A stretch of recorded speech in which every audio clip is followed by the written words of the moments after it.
قاہرہ کے ایوان صدر سے ایک ایسا اعلان ہوا جس نے سیاست، سفارت اور عزت کے پیمانے بدل دیے۔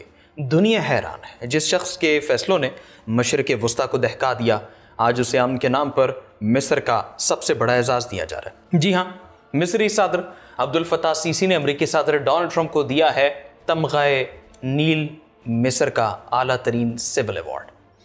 ایوان صدر کا موقف ہے یہ اعزاز امن کے لیے ان کی خدمات کے اعتراف میں دیا جا رہا ہے، مگر سوال یہ ہے کہ کیا واقعی امن کی کوششوں کا صلہ ہے یا مصر کی خارجہ پالیسی پر واشنگٹن کی چھاپ؟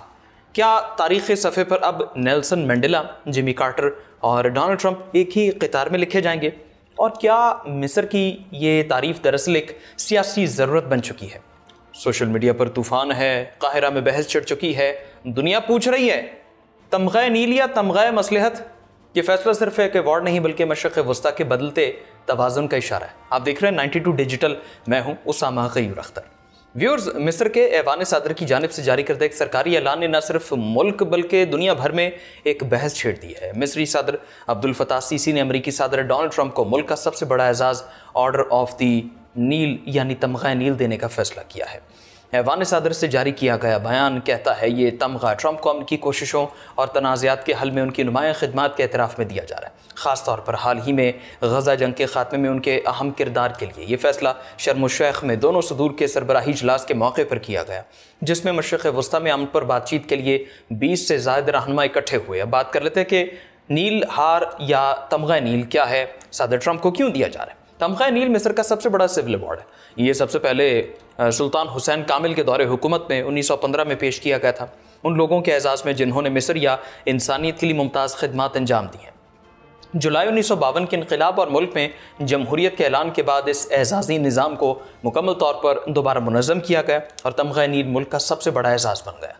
یہ ملک کے صدر کے فیصلے سے خصوصی طور پر ان سربراہان مملکت یا شخصیات کو دیا جاتا ہے جنہوں نے ممتاز انسانی یا ثقافتی اثرات چھوڑے ہوں۔ 1972 کے مصری قانون کے مطابق یہ تمغہ ان لوگوں کو دیا جاتا ہے جنہوں نے قوم یا انسانیت کے لیے نمایاں خدمات انجام دی ہوں۔ سائنس، فکر اور سفارتکاری کے شعبوں میں نمایاں خدمات انجام دینے والے سربراہان مملکت اور عالمی شخصیات کو یہ تمغہ دیا جاتا ہے۔ ایک سرکاری دستاویز ہوتی ہے جس پر ملک کے صدر کے دستخط بھی ہوتے ہیں۔ پچھلی دہائیوں کے دوران تمغہ نیل مصر کی طرف سے کسی بھی شخصیت کی تاریخ کی علامت بن گیا، جو ان لوگوں کے لیے گہرے تشکر کا اظہار ہے جنہوں نے ملک کی ترقی میں تعاون کیا یا اس کے بین الاقوامی موقف کی حمایت کی ہے۔ یہ ہار خالص سونے یا سنہری چاندی سے بنا ہے اور اس کا ڈیزائن قدیم مصری ورثے کی عکاسی کرتا ہے۔ یہ تمغہ رنگین تامنچی یا فرعونی علامتوں سے مزین ہے جو کنول کے پھولوں سے جڑی دو متوازی زنجیروں سے جڑی ہوئی ہے اور مصری تہذیب، پاکیزگی اور ابدیت کی علامت سمجھی جاتی ہے۔ ہار میں ایک بڑا سرکولر میڈلن لٹکا ہوا ہے جو نیل کی نمائندگی کرتا ہے۔ یہ تمغہ صدارتی محل کے اندر ایک سرکاری تقریب میں دیا جاتا ہے جہاں صدر ذاتی طور پر ہی تمغہ پیش کرتے ہیں۔ تمغہ حاصل کرنے والے کی موت پر فوجی پروٹوکول کے مطابق ایک سرکاری تقریب منعقد کی جاتی ہے۔ کئی دہائیوں کے دوران کئی بین الاقوامی شخصیات کو اس تمغے سے نوازا گیا۔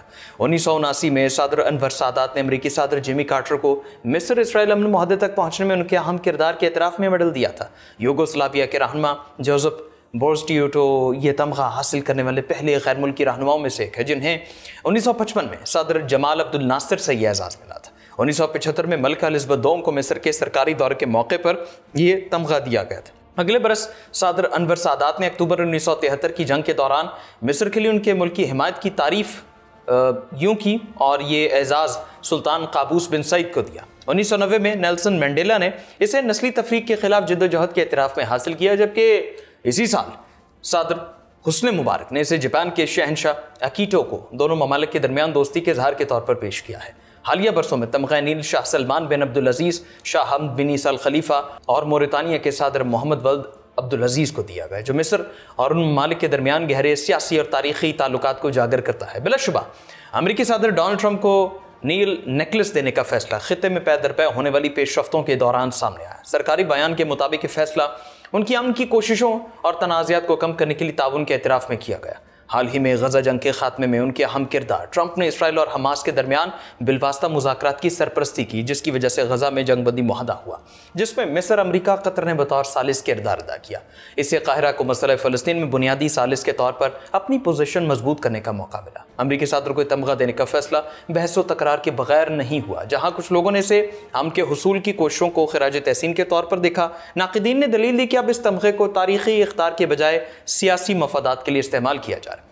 سوشل میڈیا پر ان لوگوں کے درمیان ایک بحث چھڑ گئی جنہوں نے اس اقدام کو مصر کی آزادانہ فیصلہ سازی اور علاقائی استحکام میں کردار ادا کرنے والوں کو عزت دینے کی صلاحیت کے طور پر دیکھا، اور جو لوگ اسے قومی علامت کی قیمت پر واشنگٹن کے ساتھ ضرورت سے زیادہ قربت کی علامت کے طور پر دیکھتے ہیں۔ اس طرح تمغہ بظاہر ایک سنہری میڈل سے طنز اور تنقید کے موضوع میں تبدیل ہو گیا۔ کچھ لوگ یہ دلیل دیتے ہیں کہ نیلسن منڈیلا، جمی کارٹر جیسے ناموں کی عزت اب صدر ٹرمپ کے گلے میں جھولتے ہوئے میڈل کے سبب کم ہو گئی۔ ویورز، قاہرہ کی سرزمین پر آج ایک ایسا فیصلہ ہوا جو تمغہ نہیں بلکہ مشرق وسطیٰ کے نئے کھیل کا اشارہ ہے۔ یہ وارڈ نہیں ہے، یہ ایک پیغام ہے کہ اب امن بھی واشنگٹن کے دستخطوں سے ملتا ہے۔ تمغہ جسے عزت سمجھا گیا اب سوال بن چکا ہے۔ اگر یہی امن کی قیمت ہے تو پھر جنگ شاید سچ بولتی تھی۔ یہ فیصلہ تاریخ لکھے گی۔ ویلاگ سے اتنا ہی، دیجیے اجازت، اللہ حافظ۔